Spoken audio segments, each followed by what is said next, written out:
Hi, everybody. It's Eleanor Roosevelt here, and I am with Peter Parker. And Suki Jones.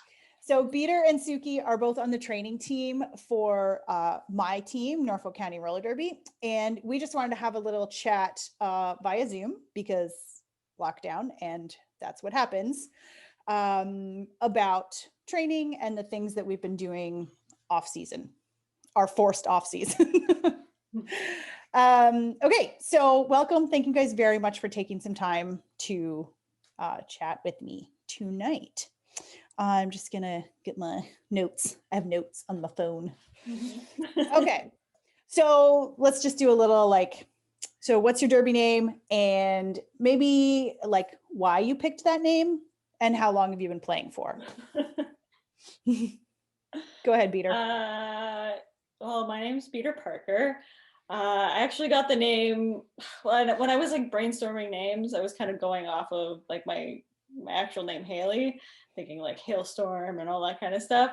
And then actually my one friend Abby was like, "Why don't you try Peter Parker?" And I was like, "Oh yeah, I kind of like that," because I'm into like the nerdy comics and whatever. So it was like, yeah, I kind of like, and it just kind of stuck with that. So that's how I got my name. And as far as many years I've been playing, it's been over 10 years now, I think, combined. Wow. So yeah. It's a lot of years to be playing derby. Yeah. It's a lot of wear and tear on the body. Yeah, I have taken a couple breaks in between. But I don't we talked about that later, I guess. Yeah. Suki, what about you? I am Suki. I get my name from my love / obsession with Aerosmith. It comes from Aerosmith song. Yeah, just total diehard Aerosmith fan. Mulled over a bunch of names, tried to figure some out, and that's the only one that I could come up with. Been playing for about 10 years, had a couple stints of on and off injury, resting, busy mom life, but 10 years, seen a lot of change. Yeah. So that's something we're going to talk about tonight. I guess maybe we'll start with something that has been kind of in the news the last little while is the changes to WIFTA, like all of the minimum skills requirements and things like that. So Peter, we were talking earlier about kind of how derby was when you started versus now and sort of what that looks like. Mm-hmm. Well, yeah, I was saying how when I first started, which was like I think around 2007, we still had minimum skills. You still had to pass minimum skills, but it wasn't as, I guess, like regulated, I guess, then. But I was also saying that the game back then was completely different than what it is now. Like, yeah. I was actually watching because Twitch went live with the 2011 championships, and I was like, this is so weird, like so different, because it was like no packs. Yeah, there was no it's double whistle, double. Yeah. And like everyone starts on their knees. What was that about? Like, see, I missed that part. Okay. That was during my gap when I was in school. But I don't know so much about that, the knee starts or whatever. But even before that, it was still the same before that, where it's the double whistle and there was like no pack definition. It was just like and you like it was always moving. Like everyone was like there was none of this like stopped wall stuff, right? Oh, yeah. So fast.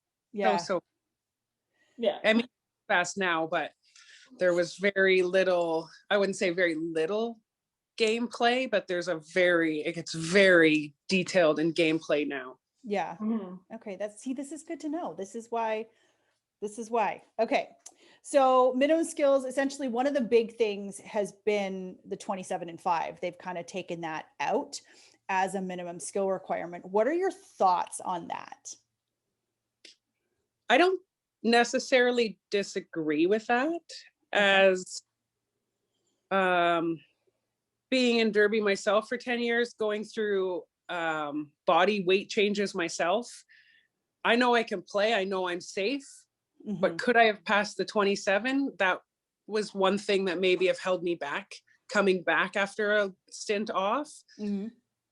But if you're not jamming, then the endurance isn't as, I mean, it's always necessary, but it isn't as necessary. As long as you're safe on the track, then I don't find the 27-5 a defining passing to play.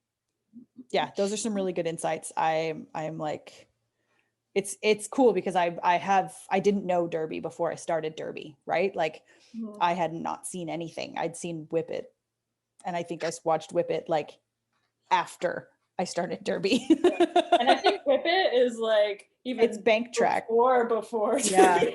Yeah. Yeah. Very animated bank track, so different. Yeah, and you watch it and you're like, oh, that would not be allowed. Yeah. I'm not even sure if some of that stuff would have been allowed then too. Okay, but that's fair. It's a movie. It's a movie. It's Drew Barrymore. Yeah. They're having fun. Yeah, exactly. Yeah, so sorry, you were saying you don't necessarily disagree with it. What about you, Peter? I'm in the same boat because I've seen many skaters that I've played with that I know that are capable of skating and are safe on the track, but they just can't quite make and like sometimes it's just like they're just a half a lap off or just one lap off. Yeah. Some of those times too, and then what you don't pass them and then you can't play. Like even with even if you want to try out for the travel team or something like that, like that's the preventing measure for me from being part of your travel team. It kind of sucks, and I know that they're totally capable and good players too. Right. Absolutely. Yeah. It's discouraging too for not making your 20s like and then how many times do you come to practice and fail and not be able to play? You know what I mean?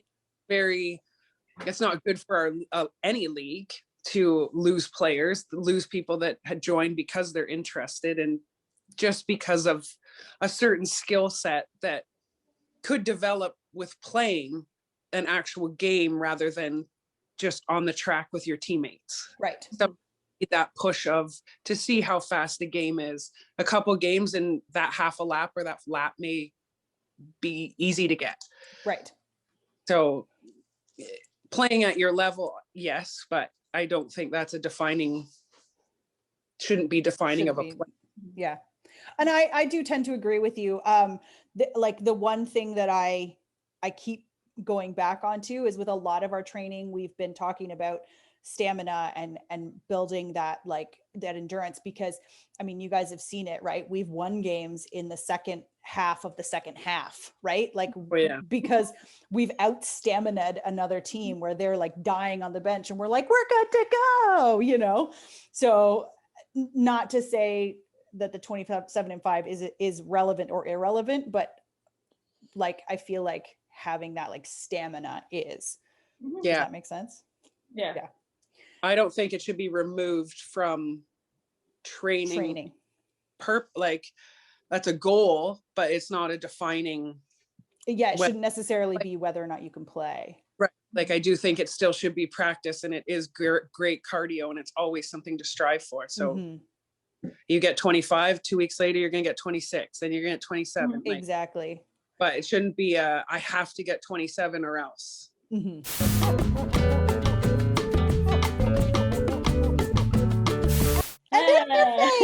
Hi. I'm here. Hello. So we have already started recording. We were just discussing the 27-5, taking that out of the minimum skills requirement. And sort of the girls were saying how when they started playing, the game was so much more different, and whether we feel like it's relevant or that we might continue it as a training team just because. So yes. Cool. But before we start anything else, Crusher, how did you get your name? How long have you been playing? Oh goodness. Okay. Okay. So Fista Crusher is my full name. I put it on Facebook and asked my friends to name me something to do with my name. And then, Fista Crusher kind of came out of that. And then obviously just Crusher came out of that because being called Fista, Not appropriate. there was some who tried it. It's like when people call me Bruisey, I'm like, no, Yeah. that's not my name. Or That's not my Eleanor. name. Right? Yeah, Eleanor. I will answer to Eleanor, but like it's Bruisevelt all the way. For sure. For sure. Okay. And then, sorry, what was the second part of that question? How long have you been playing?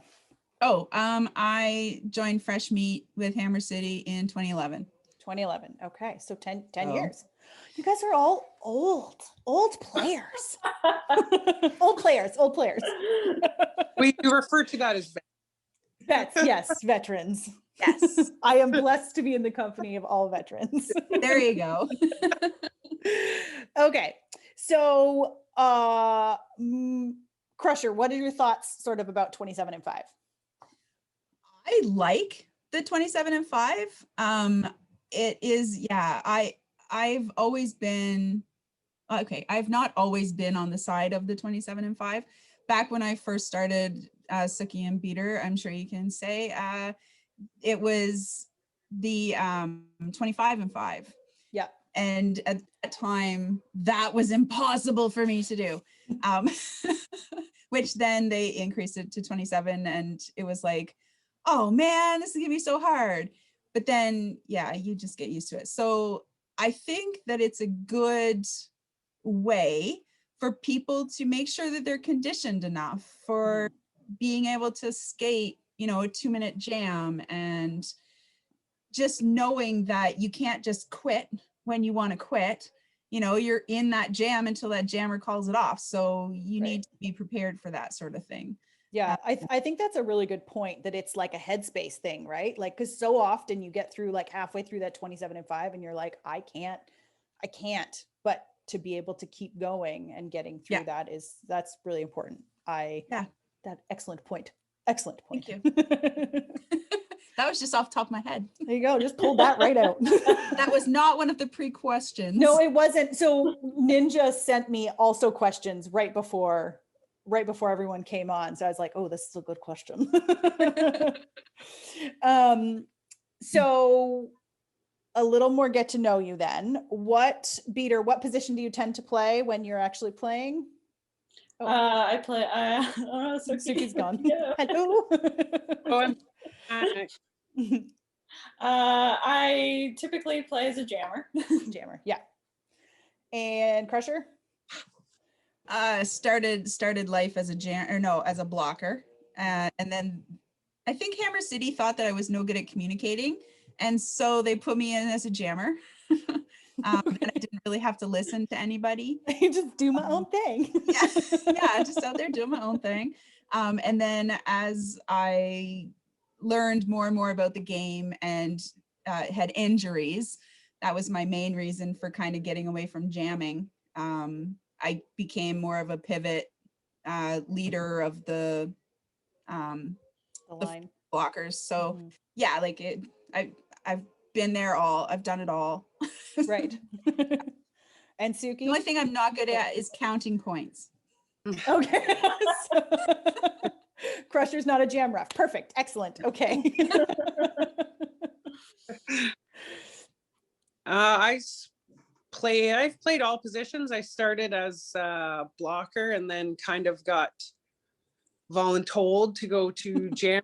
And I think actually the first time I jammed wasn't even for my own team. It was for Los Conios. Yep. And I got a little bit of confidence there. We played a Toronto team who I thought we were going to get killed against. Both jammers got injured. I got thrown in and we ended up winning, and it was awesome. And I jammed for a couple of years after that and blocked when needed. But I was at that time and not typical of a jammer to be as a larger. They were always very small, and so strength and to push through. And at that point, like early on, it was a lot easier to push through a pack and less of the technical aspects of it. And then the last couple of years, just kind of mostly played blocker, jam sometimes. She gone. No, I jam. Sometimes I still do enjoy jamming the odd time, but my body doesn't enjoy me jamming anymore. That's fair. Yeah. But That's I, good to listen to our bodies at this age. Yeah. Yeah, none of us are young sprouts. Yeah. I still want to. That fire's there. Yeah. Oh, I My hear you. says better of me. That's funny. So so that being said, how have you guys been training in our forced off season due to COVID? If you have, if you haven't, you know, what kind of things have you personally been doing to kind of keep up with your goals and fitness and all that stuff? Well, with my injury in 2019 in a Mhm. championship game, I've not solidly healed from that. So I'm doing very little. So COVID was a really good time, came at a good Yeah. time for you. Yeah. Yeah. I was doing long distance skating up until July last year. That was the last time I touched my skates. Oh, So yeah, yeah, it's that's been tough. kind of sad. It is sad. They're like sitting in a closet, like collecting dust over here. Yeah. Yeah. How about you girls? Uh, I was skating as well till like the snow flew, and then I've actually picked up running again, trying to build more cardio. And my house is a little tiny box, so it's not really conducive to a gym or anything. So Mhm. mainly running. I do have like a little group of friends that get together and work out together, but right now we can't. But hopefully soon again, and just trying to keep something going, trying to keep moving. Yeah. Peter, what Yeah, about you? I'm the same as Sookie's. My house isn't that large, so I don't really have a gym of any kind. But I do Mhm. try, especially when COVID first happened, we were first locked down. I was doing a lot of working out at home, just Mhm. to like keep busy, keep my mind busy, just keep active. And then through the summer, I was doing a lot of skates, out trail skates, Mhm. and going for walks, and tried the skate park once. But then the kids there didn't like me being there. Stupid little 12-year-olds. And then actually after the summer, I kind of like I stopped working out as much. I think I just decided to like just give my body just Mhm. relax and just I just didn't feel as into it, which I think a lot of people they go through those ups and Yeah. downs of that, and then after the holidays, I was like, yeah, I feel like I want to get back into it again. So just back into the at home, Yep. working out. Yeah. So in bunny trailing off to that, so we decided as a training team to kind of try and prep our team. Okay, guys, you've had almost a year off. Let's get our butts in gear. Some people have been like, we've had a couple of girls on the team like drop weight. Like a couple of the freshies like dropped weight. Yeah, Diva's been working hard. Diva's been working really hard. Yeah, it's been really cool to kind of watch them and watch their progress, because they literally had 2 months of derby. They had this tiny little taste and then it was ripped away. I was being dramatic right now, guys. And they were doing so good. They were doing so good. They were. And they, they were at every skate, every outdoor skate. There was always a freshie or two there. There was all like, they probably the most dedicated group of freshies we've had since like our first like Norfolk's inception. Yeah. 5-6 years ago, right? So For sure. Yeah. that's been really, really cool to watch. So we talked about adding in workouts a couple of times a week. So where are you guys pulling your ideas from? We sort of take a couple of days during the week. I know Beater's been putting some in and Suki's been putting some in. Like, where have you guys been sort of drawing your inspiration for those? Yeah, you guys have been doing great. By the way, I've been watching in the background, so thank you. Well, for me, a lot of my workouts that I do at home, I take inspiration from ex derby skaters. So like I used to follow along with the Derby Athletics, Yep. that site, and then 52 Fitness is the one that I mostly like inspire a lot of Okay. the works out. Yeah, she Abeda Perron, she used to play for Vancouver like a while ago, and then I think due to concussion she uh, had to stop playing derby, but still continues with fitness and everything. And they used to be more geared towards derby, and now they're just general fitness, which is still great. I think, you know, it's all the same to me. But yeah, that's kind of where I've drawn a lot of my workouts from. Yeah. I've been doing CrossFit for I don't even know how long. Almost as long as I've been doing derby. So I've coached CrossFit. I kind of have a knowledge of, I just try and keep people just moving in functional movement, like everyday movement that you do. Derby's a little bit different, where you use a lot of small muscle groups that once people get on skates, they realize that they are there. Which is hard to target not being on skates, but just trying to replicate some of the movements that we do in derby, and just keep moving. Yeah. That's and same thing, like the workouts that I've been posting have been like, I do street parking, which anyone who kind of has watched our channel knows that. But do you know who also does street parking? Lacey freaking Knight. Lacey Knight does street parking. Yeah. So if you follow her on Instagram, some of the stuff that she posts is actually street parking workouts, which is really cool. And then she's like my friend on Facebook.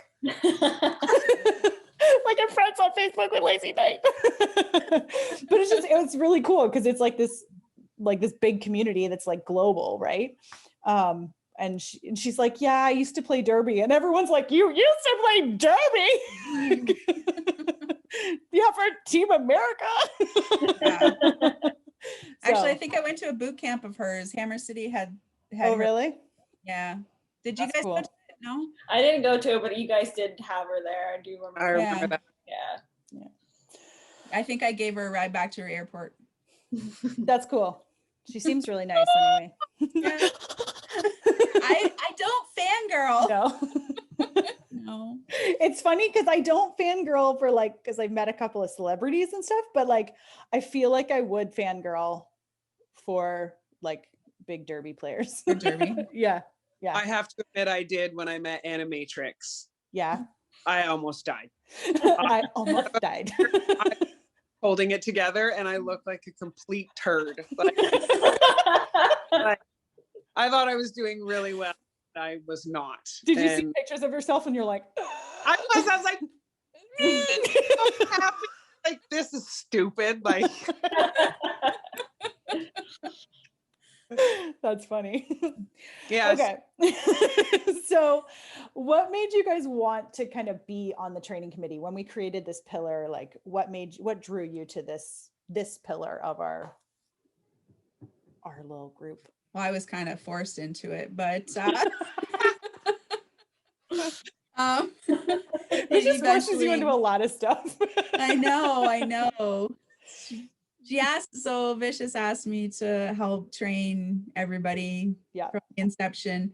And of course I was like, yay, yes, I'm all gun-ho for that. But I'm still going to be with Hammer City. Yeah, I'm still going to stay with them. That's because I still lived in Caledonia. Yeah. This made sense. But I had started with Hammer City working with their fresh meat as the assistant coach, and then as their main fresh meat coach. And then it just kind of graduated into the training committee. So when I came to Norfolk, it was just natural for me to do that, to go down that path. One of my favorite things that I'm noticing, I noticed this with my full-time job as well. I enjoy watching people grow and learn and become a better version of themselves. And I do that at work. I work with the interns directly. I help them, they're fresh out of university engineers. They've got all the gumption in the world to go. And I'm like, here you go. Here is what you need. Go do you. Mm-hmm. I kind of do the same thing with derby, where it's like, okay, well, I have all these fresh people. They're just itching to learn how to skate. That's my Mhm. favorite thing to do, is to teach people how to skate. And you're very good at it. Thanks. No, but really, like, I know that about myself. I like to play derby. I'm not very good at teaching people how. I can teach you the logistics of the game, but I'm not very good at teaching you how to skate. Yeah. So I think sort of when you and I took over the heads together, I thought it was a really good partnership, because For sure. I will do all the physical training outside of teaching you actually how to skate. Yeah. because See, and even when I was running practices with Hammer City, I was always geared more towards the endurance and the skating aspect. When it comes to teaching derby, I'm not good at it. Right. I know that. Suki is great at it. Yeah, I was just gonna say, whereas Suki is really good at teaching. Yeah. You're good at it. So I was just like, okay, thank goodness. Goodness, there's people that can teach them how to derby, because I was just going to keep teaching how to skate. Right. But yeah. How about you, Suki? I started with Brantford, the Bells. I've actually only really ever skated with a team with a actual dedicated coach once, and that was for Los Coños. Everyone else has kind of been player coach, stepped out for a little bit to do that role. And I did that with Brantford for a bit, and then went to Woodstock, then took more of a backseat role there of just being a player, then went to Ancaster and had a coach, assisted with suggestions. And when, people weren't there, you run practice, you help with drills, suggest drills and stuff. And then Norfolk, I like teaching people new skills and showing them what they actually can do. Because some people are doubtful that, oh, I can't jam. Well, sure you can. I can't go up against. Here's a star. I like seeing people do what they don't think they can do. I like seeing a team come together and play together well, rather than one person carrying the team. It's better for everyone rather than, one person to be the star. And I like a team coming together and working for one goal to make everybody. That's awesome. And how about you, Peter? Well, when I just joined Norfolk in 2019. she's kind of a noob. Yeah. But I did when I skated with Niagara, I started doing training with the juniors there, actually. So that was my first experience with training, was with them, which I loved. They're great. I guess it's the same with you guys. It's just you seeing people like learning to skate and learn a new sport altogether. Yeah. For the first time, and and especially when they're younger, and it's a great experience. But and then I think, I don't know who reached out to me. One of you guys reached out to me to do a jammer practice or something. Yeah, that was me. It might have been. Yeah. Yeah, I think before I joined the league. And then so that was actually my first, I think, practice with adults. And then when I joined in 2019, you guys asked me to continue with the training, just to take from the different leagues, from my experience in the different leagues, and kind of bring it to you guys to learn new things that you guys haven't thought of before, through my experience. And I tried to help in that kind of way. Well, no, it's great. And I feel like when we were sort of figuring, sorry, I have a thing on my we don't see it. I know, but I don't know who can. I don't know if it'll show on the recording. So I think when we kind of approach people in regards to coming onto a certain pillar, you get to know, with derby, you get to know people pretty quickly, right?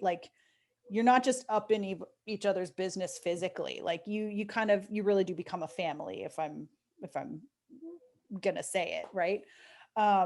And so you kind of can pick where people's strengths and weaknesses lie. And so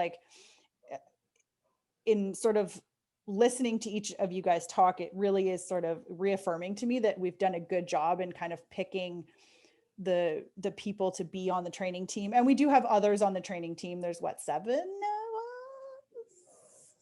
8, I don't know. Sure. But you guys really do like Peter, you're very good at teaching people how to jam and the sort of the intricacies behind that. And Suki, like you've got a lot of blocking experience, and so it's really nice to kind of have that balance and be able to be like, okay, we're going to do a blocker heavy, practice. Suki, you're in charge. We're going to, so I just love that. So you guys are so great. Yes, we've been very blessed with the good variety. Yeah, we have been. What do you guys feel like is one thing that as a training team we're kind of doing right? I wrote this down. I wrote this down. Those were kind of the 3 questions. I did. Well, I wrote down all the questions and all the answers. Do you mean like in terms of your history of a league, or like as a training team in general, and then sort of how you've kind of watched the league grow? Like, do you feel like there's one thing that you can kind of pinpoint that we're doing okay on? Or, well, before you guys answer, just because I can't speak to what you guys have been doing as a training, because like I mentioned, just joined.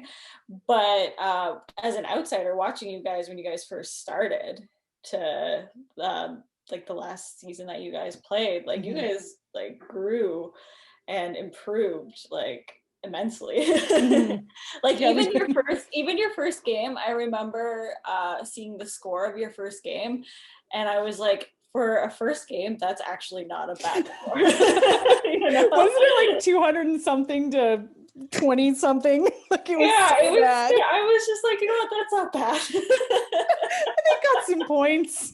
Yeah. And then even then, like anytime that I seen you guys play, you still always held your own against teams, and you weren't afraid to, like, you guys knew that you were the new team essentially in Southern Ontario at the time, and you guys were willing to play teams that you knew were way better than you. But I think that's part of growing as a team. You learn from those teams that you play that are better than you, and you just get better. Yeah, got to be the little fish first. You got to be the little fish first. Yeah, and then you guys won the 2019. We just won 2019. Yeah, I did break you. I felt really bad for you on that game. Not nice. I'm done. It's fine. I can't derby anymore. So I don't think I cheered harder from the sidelines that day. I actually was surprised you could talk afterwards. I know.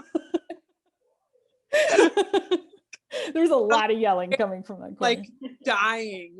I was like, what did they do? No. And then cameras out, and I'm like, yes, this is awesome. Everyone's like, shut up. As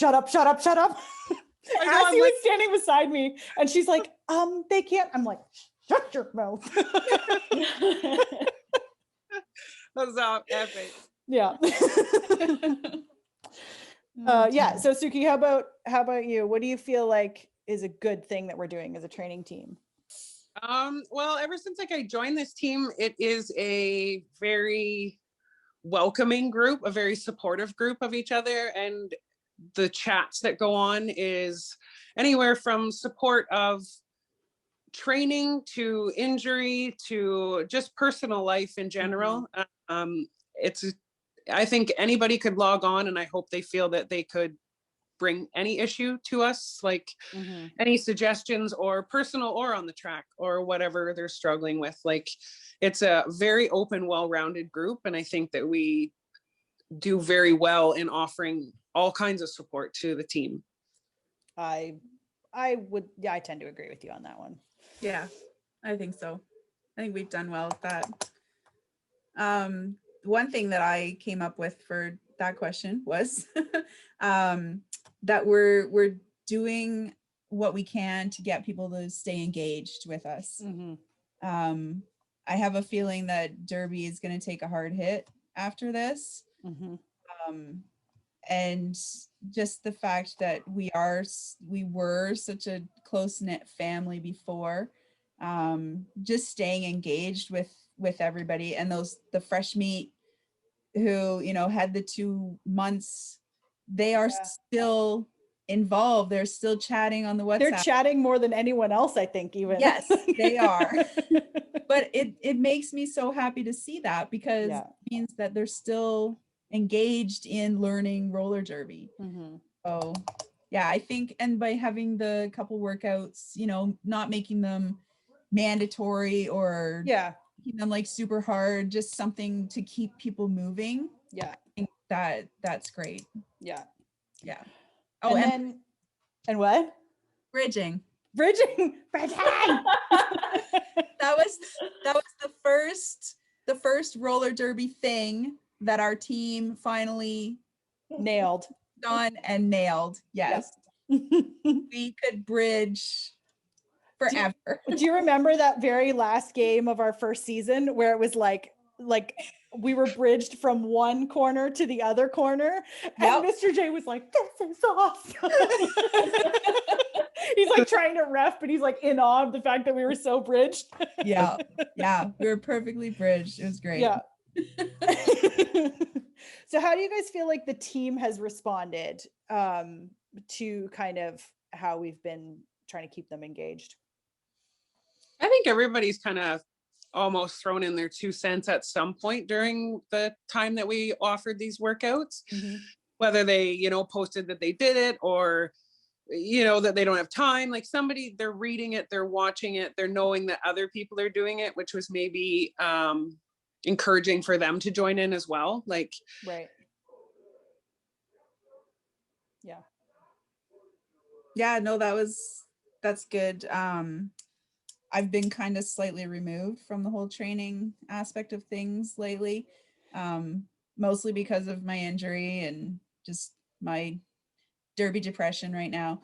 But yeah, it seems like the majority of people are watching and enjoying staying involved. So.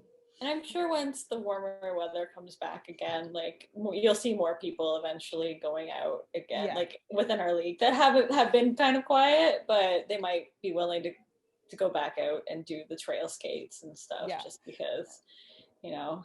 That's the problem with living in Canada. Yeah. Although it's cold enough to do ice skates if you have ice skates right now. Yeah. So the last time I was on ice skates, I have hockey skates. And did you know hockey skates don't have a toe stop? Yep, I felt the same way. Flat on my face. You're so reliant on your like your knee pads and all that kind of stuff, because you learn how to fall properly in derby, and that's the first thing you go for when you fall. Yeah, that's true. So what would you personally tell a player that is maybe getting discouraged during this break? Like, and we all kind of deal with it in our own ways, but like, what would be something that you would tell a player that was like, I don't know, maybe I probably won't go back, or, this, that, and the other thing? I know, just because I've taken long breaks before from derby or whatever, and I don't know what it is. It is a weird mental thing that, like, to get back into it, it is tough. So I can't explain it exactly, but it is. But once you get back into it, it's like, yeah, you're all in again. Right. But I know a lot of people that I've heard being like, oh, like, I don't know if I can remember how to skate and all that kind of stuff. And like, I don't have all those muscles. And I'm just like, I just keep telling them, I'm like, everybody's in the exact same boat. Like everybody's going to be coming back at that same level. And you're going to also surprise yourself. You're going to say that you can't skate, but you're going to get back on your skates and be like, oh yeah, I remember how to do this. Like, sure, your endurance might not be the same, but we'll get there. Like, we'll all have to get there again. So like, everybody's in the same boat. I like that point, that like everybody's in the same boat. Like literally globally, there has been no derby for a year. Like, everyone stands down. Yeah. Like, you can't expect to go back to where you were when you last left the track. That's just unrealistic and impossible. Mm-hmm. Like the vets, you're going to lose skills, like you're going to lose endurance. Freshies are going to, lose the skills again, but everybody has to work just as hard to get back where they were. It's not as easy. It's, it does come back. Muscle memory is there, but Mm-hmm. start over. It's not just one person. Everybody's starting over. Right. Yeah. Yeah.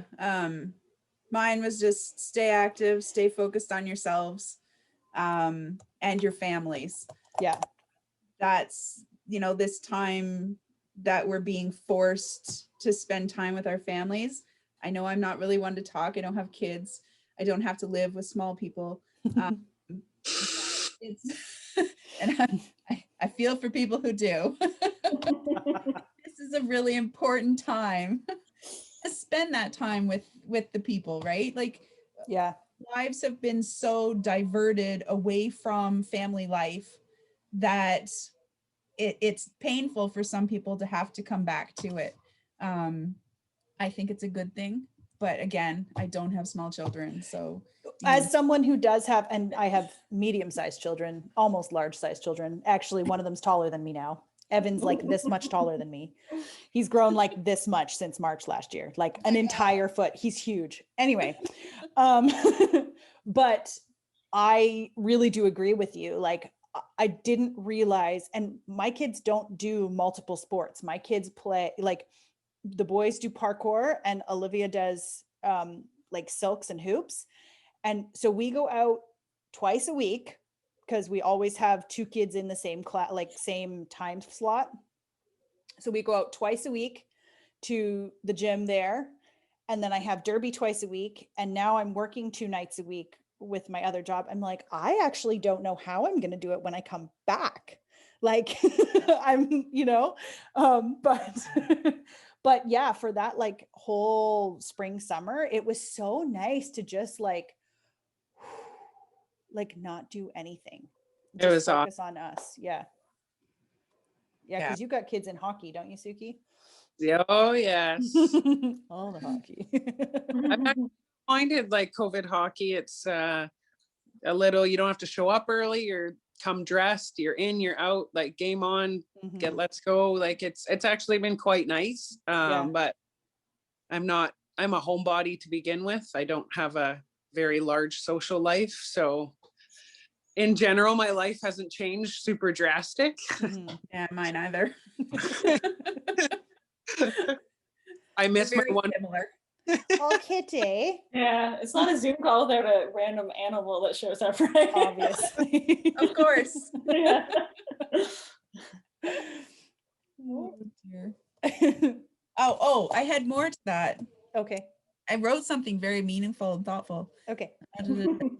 Roller derby will return, and when it does, you will return if it is right for you. Roller derby and its community will always be there with open arms and sneaky can openers. Very true. Do you know what? I'm going to put that as the title for this. Roller derby will always be there for you, like sneaky can opener. That's right. Sneaky can openers. Oh, that's funny. I think we'll do, okay. What is your biggest pet peeve when it comes to players and training? And go. I did not get to No, that was one of Ninja's.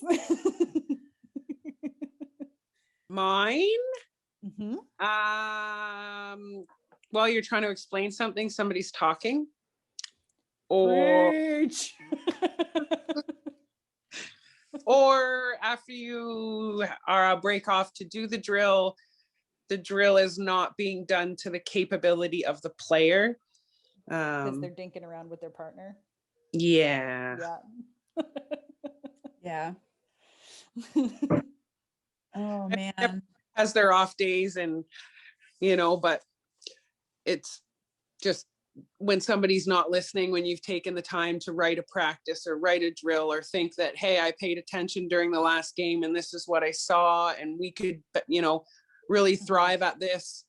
And then the effort level is slim to none. It's discouraging. Yeah, for sure. Listening to the same complaint from skaters over and over and over again and not seeing them put in any effort to change it. I think that's similar to what Suki just said, but yeah. No, you're so right. Like, Yeah. Like, why can't I jam for the whole 2 minutes? I don't know. What have you done for endurance lately? yeah. Well, during last practice when you sat down and you should have been standing, that Exactly. Or when you gave up at 27-5 because you tried it twice and you couldn't get it. Mhm. yeah. That's I fair. Effort. I think that's just an overall, like, you're paying to be there. If you're paying to be there, why don't you put in the effort? Like, you Yes. obviously want to be there. Yeah. If you don't want to be there, why are you paying us money to be here?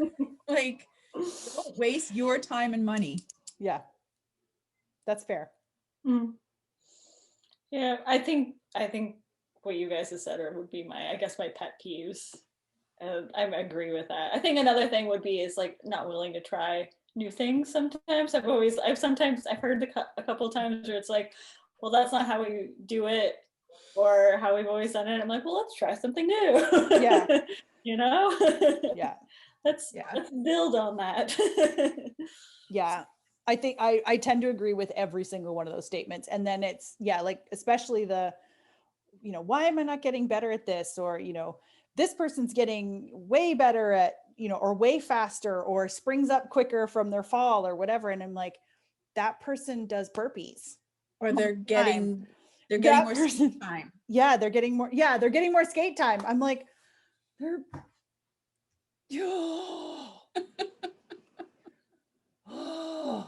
so I get it, right? You can tell who puts in the work off skates because it very much translates into on skates. Yeah. Oh, absolutely. Mm-hmm. Like, do you want to play derby, the actual game, or do you want to just show up to the event? Which is fine. We need fans too. But don't take a player's place Mm-hmm. that wants to play and better, and you're just not moving forward. Yeah. I think I just want to state that as long as you're doing your 100%, that's all I ask of anybody. Sure. It's your 100% is not going to be the same every day, and your 100% isn't going to be the same as another skater. That's just how it is. But as long as you're trying, I'm happy. I think it's like getting to that place of just when people get really discouraged immediately because so and so started after me and she's better than me at this or whatever, but your 100 is different than that person's 100. That person maybe played rugby or hockey or soccer or whatever, and you're coming from an almost nothing background, whatever. Absolutely. But yeah. I remember stepping on the track in Montreal with a girl who doubted herself. It was only her and I on the track. And she's like, we can't do this. I'm like, hell yeah, we can. Yeah. Her and I held that jammer, just the two of us. And she's like, what? I'm like, what? Wait, right? We're doing it? Like just the two of us. It's not believing in yourself and not trusting in your actual teammates to help you is, another pet peeve, but yeah. Well, I always say, when I'm teaching people to learn how to skate at the beginning, I see how they're progressing, and I keep telling them, you just need to keep practicing. All you need is confidence. Yes. Yeah. And confidence will get you wherever you want to go. Mm-hmm. Yeah. Once you have the confidence to come to a complete stop and then go again. Once you have confidence to come to a complete stop in front of somebody who's barreling towards you. You know, they look big when you look at them initially, but they're really baby steps. Yeah. That confidence will get you. Yeah. Well, yeah, I tend to totally agree with all of those things.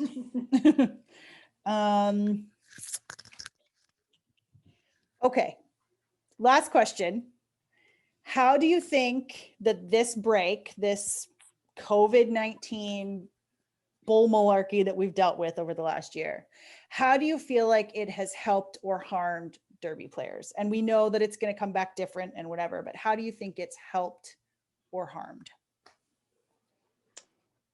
I'd like to think that in some way it's helped. Derby is extremely rough on your body, as we all know. And I'd like to think that the people who are going to return are taking that time to heal and keep moving and move properly, visit whoever doctors, fix yourself so you can return to a healthier Derby player. I can see that it could harm, being discouraging, being off your skates, getting out of routine, but I'd like to look at it more that it does help, because it is a rough sport and taking a break isn't all that bad for our bodies at some point. Yeah. I'm 40. I'd still like to play another couple years. Yeah. Yeah. My knee's done. Yeah. Done. But I think maybe, Crusher, like being off has given you the permission to say, I'm done. Right? Yeah, like I was still going to be bench coaching and at practices in 2020. That was my plan. Wasn't going to Derby, but I was still going to skate. And then when it came to be March, we shut down. April, gardening, and re-injured my knee. Yeah. And re-injured enough that I was very discouraged. I did go on to skate most of the summer though. But yeah, sorry. I just went off on a bit of a tyrant there. No, but he said, I wish that I was doing. But unfortunately, that's not the way it's been going for me. Yeah. So. But it probably would have been harder for you, I think, to watch Derby, watch your team play as a coach, while like still processing, that you might be done playing as well. But now with COVID happening, you didn't have to do that. You had time by yourself to, I think you're still healing and processing and stuff like that. A little bit. Yeah. But at least you have that time without having to watch everybody else playing. That is true. That is true. Like, it's been a nice break for that. Yeah. And it's like giving you a chance to like sort of grieve the loss, quote unquote, of a game that really does become part of who you are. Right. Oh, like yeah. I still we haven't played Derby in a year. And I walked into a store the other day and this guy was like, hey, don't you play roller derby? And I was like, well, not right now. Thanks for the reminder. I know. That's what I keep saying to them. I'm like, well, COVID kind of put a stomp on that. But yeah. Yeah, go ahead. Oh, sorry. I did write things down for this as well. Excellent. I wrote down that Derby players are resilient. We're also flexible, emotional, and supportive. And I believe that we will come out of this better than when we went in. I was very optimistic earlier in the day. We will appreciate each other a bit more. We will appreciate our practice time a little bit more and have a better understanding of the game, because I have a feeling that people are also watching Derby. I don't know if everybody's out there, watching games every week or anything, but I think there's a little more time to process how the game actually works. So people are probably watching games. And I think the only way it's going to harm like actual leagues is if they end up folding completely of practice spaces and things like that. So hopefully we don't end up like that, but Yeah. Welcome to every Derby team's issues. Yeah. yeah. Yeah, I think when we come back, I think leagues will see somewhat of a drop off of people possibly not returning. Mhm. Especially, and I hope it's not the case with our newest intake of skaters. I hope they'll come back, because I know it's tough that you just started and then you're like, maybe it wasn't for me, but Yeah. it was. Yeah. Also, you just spent all that money on that gear. Yeah. But also, I think a good chunk will still come back, because Derby was a big part of a lot of people's lives, like in terms of community and just as, you know, something that helped them personally as well. Like you always hear people say how much of an impact Derby has on their lives. So I think they're just itching to get back. So yeah, and a lot of people, it's all they have outside of work and family, right? Yeah. Like maybe it was the only outlet they had for any physical activity. Yeah. Yeah. Well, ladies, it is an hour we've been on the call for, and I know Suki has to go, but I just really want you guys to know how much I appreciate you coming on, taking the time, and yeah, this. Thank you for letting me join late. No problem. I was so bummed when you said you couldn't come, and then I was like, yay, she's coming. Yay. and he keeps them prepared. He wrote down notes. I know there were I know. notes. I knew she would. I knew she would. I had today off, so. All right. Well, thank you so much, guys. And I can't wait to hit you all except for Crusher, because apparently I'm not allowed to hit her anymore. Yeah, you won't be hitting me anymore. All right, guys. Well, thank you. Thank you. Bye, guys. Good night. Bye. All right, guys. Thanks for watching. I hope you made it through all of that. It was a lot of information, but I just love those girls so much, and I love our team, and I miss it so much. Anyway, in the comments below, let me know kind of what your training team does, how you know they have reacted to COVID. So thanks, guys.